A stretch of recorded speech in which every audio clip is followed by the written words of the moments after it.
All right, today we're going to talk about relations. Now, the thing with the relations is there is some vocab to go along with it.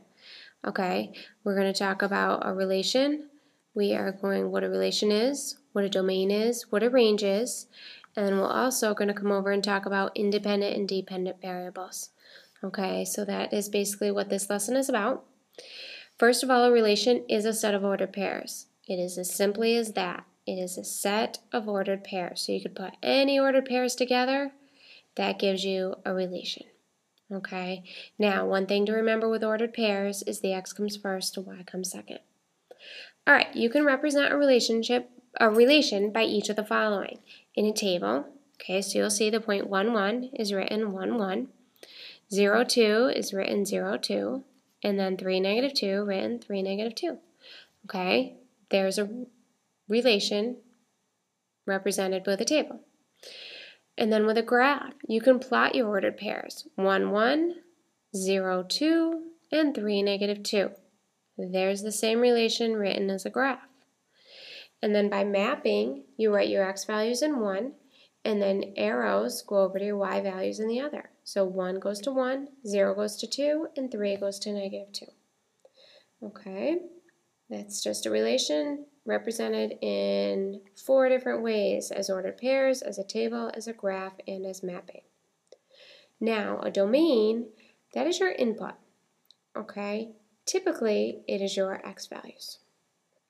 Okay, so our domain here is our x values, 1, 0, and 3. Range is our output, or oftentimes our y values. So our y values, 1, 2, and negative 2. Okay, so let's do another one where we actually do them out. So this one, a relation, negative 2, negative 1, 3, 3, and 4, 3.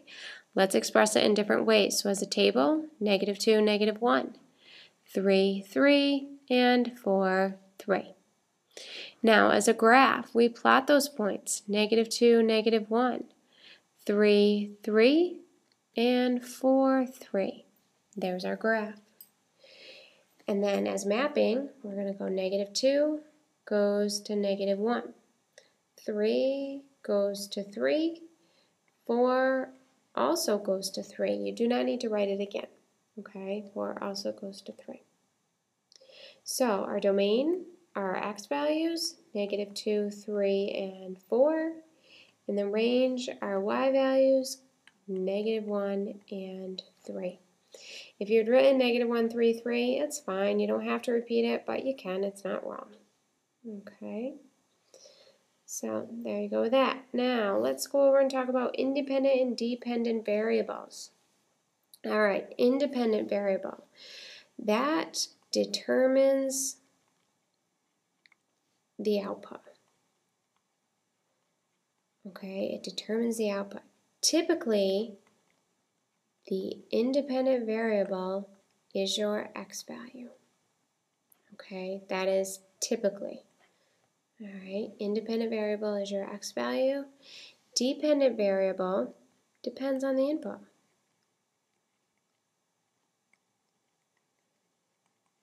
Okay, a dependent variable depends on the input.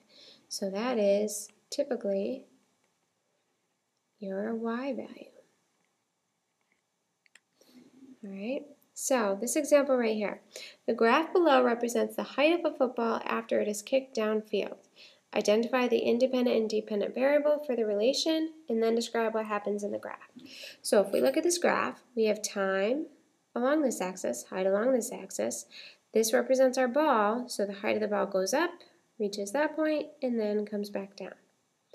So independent variable, I'm going to abbreviate, independent variable would be your time. Okay, time keeps moving in the same fashion no matter what. That is your independent variable.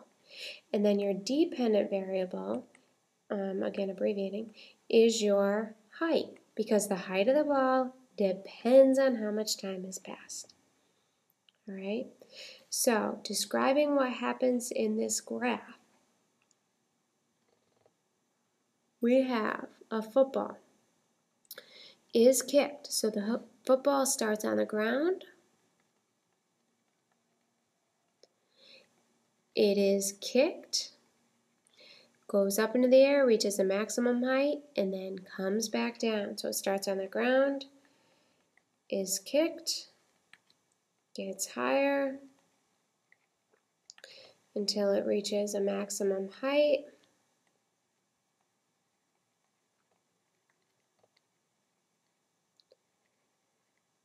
then it decreases. Then the height decreases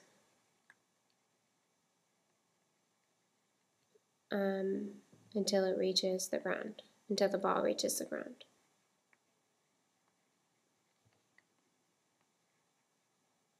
Okay. So that is basically what happens in that graph. Your football is kicked, it goes up, reaches a height, a maximum height, and then it travels down. Okay, looking at example number 2, we have the graph below represents the price of stock over time. Identify the independent and dependent variable for the relation. So again, time is along the x-axis, price is along the y-axis. Time is our independent variable, and price is our dependent variable. Okay, so describe what happens, because the price depends on how much time has gone by. Okay, now describe what happens in this graph. Price of the stock starts at a certain price. It increases pretty steadily and then drops, and then it increases steadily again and then drops again. Okay, so that's basically how to explain what happens in that graph. Alright, next we have your U-try problems. Not that page, this page right here. You have some U-try problems, so take a minute, pause, write these down, and go ahead and try them. Okay, we will go over them in class tomorrow.